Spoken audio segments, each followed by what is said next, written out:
Hej og velkommen tilbage til Sofahjørnet. I dagens episode skal det handle om et spil, der hedder Flower fra That Game Company. That Game Company er i sig selv måske ikke super ukendt. De blev især kendt for spil som Journey, som der måske er lidt flere, der har hørt om. Karakteren med halstørklædet fra Journey er i hvert fald gæstet diverse andre PlayStation-spil siden det udkom.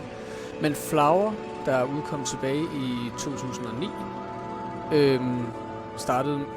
startede på PS3, føler jeg er lidt mere ukendt end hvad firmaet ellers har udgivet. Så ja, det passer stadigvæk genren, kan man sige. Og ja, hvad er der at sige om Flower? Det er jo et super simpelt navn, der hverken under- eller oversælger spillet. Hvad du ser er, hvad du får, bogstaveligt talt. That Game Company, de har jo før sagt, at de gør sig primært i netop videospil som kunstnerisk udtryksform. Det ved jeg godt, det har jeg sagt mange gange i det her show. Men det er jo de spil, jeg primært dykker ned i. Men That Game Company specifikt siger, at alle de spil, de laver, skal have en eller anden form for unik udtryksform. Det vil sige, de laver ikke det samme spil 2 gange. De laver ikke en Journey 2 eller en Flower 2, bare fordi at det første spil klarede så godt. De går efter at pumpe alle deres idéer og al deres kreative vision for et bestemt koncept ind i det spil, som her med Flower, hvor vi styrer vinden, der skal guide. Du starter med at styre et enkelt kronblad, der så flyver rundt blandt alle de andre blomster på engen, og skal vække dem til live, hvilket så spawner flere blomster, nogle af dem i andre farver. Forskellige blomster har samtidig forskellige effekter. Nogle blomster, der bare tilføjer til din samling, mens andre er, plot-relaterede ved, at de får andre ting i omgivelserne til at ske, hvad end det er at skubbe til nogle sten, eller farve græsset, hvis det er dødt, eller vække vindmøller til live for at få vinden til at skubbe dig frem, eller hvad det nu kan være. Så ja, du styrer vinden, for at gentage mig selv, som flyver rundt og samler kronblade ind, laver den her meget, meget smukke hale af kronblade, der flyver rundt og ligesom får vækket landskabet til live igen. Da jeg første gang så det her spil, og det er meget, lidt tegnefilmsagtig grafik, fordi hvis man ser godt efter, så er det jo ikke fotorealistisk. Det er, og af samme grund, fordi det er sådan lidt tegnefilmsagtigt, så er det jo et af de spil, der virkelig har bestået tidens test, fordi som jeg også har snakket med mine kammerater i sofaen om, jo mere realistisk du prøver at få et spil til at se ud, jo mere sætter du en timer på det for, at det en dag kommer til at se grimt ud. Altså Metal Gear Solid til PS1 for eksempel, det så sikkert banebrydende ud, dengang det udkom, og nu kigger vi på en bunke pixels. Det samme med de gamle Tomb Raider-spil. Nogle spil holder sig selvfølgelig bedre end andre, men pointen er, at jo mindre du sigter efter realisme, jo bedre holder dit spil sig. Og det her spil fra 2009, det ser nøjagtigt lige så smukt og betagende ud, som det gjorde, da det udkom. Altså, da jeg spillede det for at indsamle gameplay til den her anmeldelse, der var jeg fuldt ud lige så betaget, som jeg var første gang, jeg spillede det. Både grafikken og det beroligende soundtrack, som du helt seriøst bare kan sætte på en stille eftermiddag med en kop te i hånden og kigge ud af vinduet og bare tænke over livet. Lyder meget flower power, men det er jo bogstaveligt talt the name of the game. Det er et spil, du kan slappe af til. Ja, fra første bane, der sad jeg og tænkte, hvis der er noget spil i hele verden, som jeg føler er lavet til mig. Jeg ved ikke, om I nogensinde har haft den følelse. I sidder og spiller og tænker, det her spil, der har udviklerne tænkt på mig. Det her spil, det er lavet til mig. Sådan havde jeg det med Flower, da det udkom. Jo, jeg er mest horror-typen og action-platform og så videre.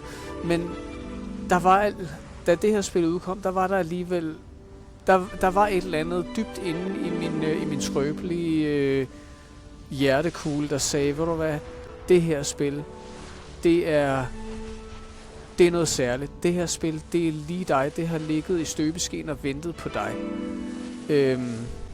Ja.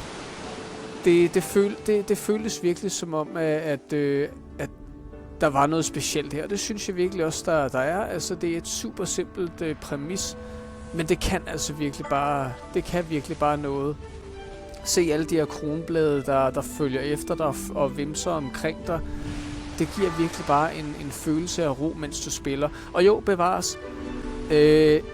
Efterhånden som historien, quote unquote, skrider frem, fordi jo, første bane, der sker der ikke så meget, men efterhånden så bliver spillet mere og mere sådan nature versus industrialization, som vi kender det fra mange andre film og spil, at du styrer den her vind ind mod civilisationen, og de første baner, de er meget fredfyldte. Nogle af dem er lidt mere højt tempo, for eksempel banen med vindmøllerne, hvor at når du først bliver fanget af vinden, så skal du holde tungen lige i munden for ikke at springe over for mange blomster. Altså du kommer let til at flyve forbi dem. Nogle kan du flyve tilbage til, andre kan du ikke. Der sidder du ligesom i saksen, og det er især irriterende, hvis du prøver at indsamle de 3 bonusblomster. Grønne blomsterbede, som når du kigger på hovedmenuen, quote unquote, som er de her potteplanter, der agerer indgang til banerne. Der kan man se, at når du går ind i en bane, så starter blomsten i potteplanten med at hænge med hovedet, og når du så har klaret banen, alt efter hvor godt du klarede dig, så spirer den mere og mere. Og hvis du har formået at indsamle nogle af de her specielle grønne blomster, som også giver et lille pling i controlleren, så falder der op til 3 grønne blade ned i potteplanten, som gør, at hvis du har indsamlet dem alle 3, så spirer den helt. Som det kan ses i gameplayet her, alt efter hvor meget jeg viser,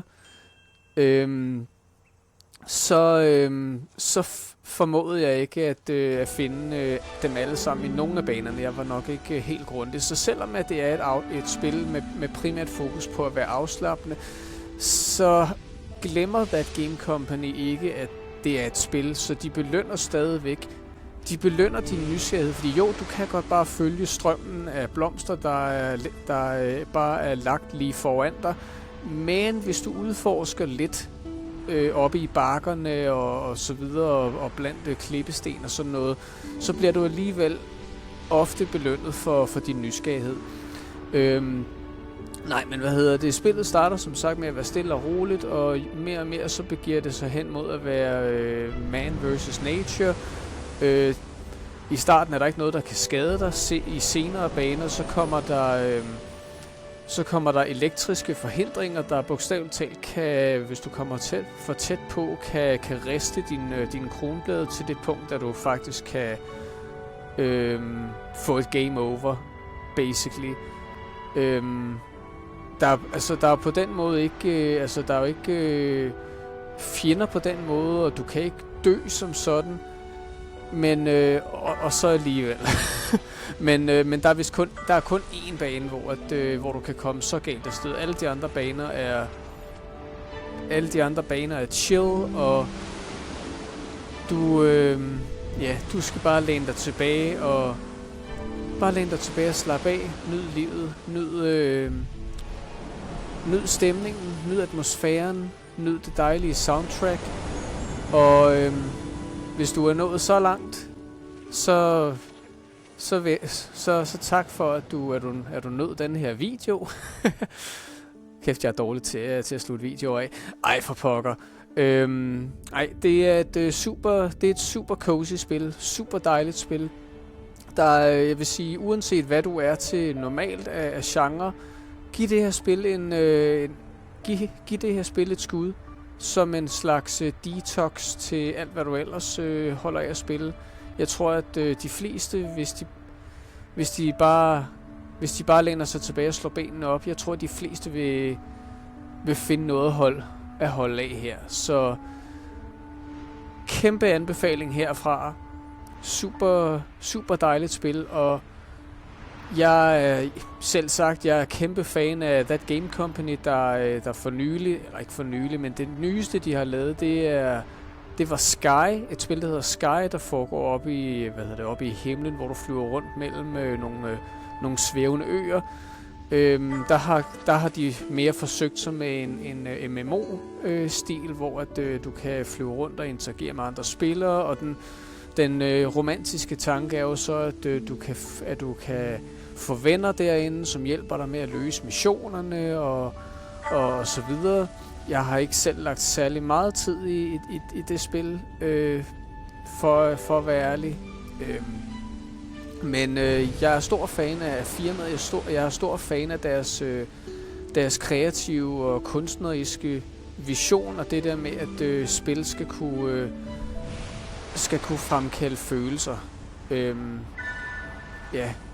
Spil som kunstform. Og jeg glæder mig rigtig meget til at se, hvad de laver i fremtiden.